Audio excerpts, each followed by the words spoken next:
Hey friends, on today's quick video, I'm going to show you how to pair your AirPods, AirPod Pros or regular AirPods with your MacBook laptop. Let's jump into it. So the first thing we need to do is obviously make sure there is some charge in your AirPods. Open them up, make sure you have a green light, at least an amber light. If they're really low on charge, they won't pair. So again, you may need to put them on the charger for just a little bit. Once they are open like this, we're going to turn them around and we're going to hold this back button here for roughly 3 seconds. As I'm pushing that button, you're going to see a white light come on in the front. You'll see it start blinking. That's when you can release, and these are now in pairing mode. Now these are AirPod 2s. You may not have a button if you have Series 3. Series 3, there's usually a little pressure point on the front of the case that you can tap and get it to go into that pairing status. Okay, at this point, we're going to jump over to my MacBook there into the Bluetooth settings.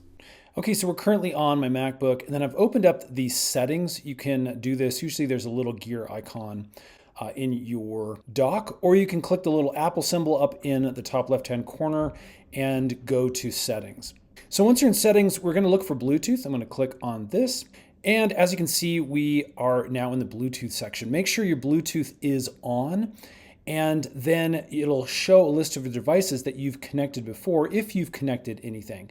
Now, as long as you are in here and that flashing light is still going on your case, you can now see that we have the AirPods will usually auto-populate down here. Again, you have to do this when the white light is flashing on your case. Otherwise, click that button again and hold for 3 seconds until it goes into that connecting mode. We can then click the connect button.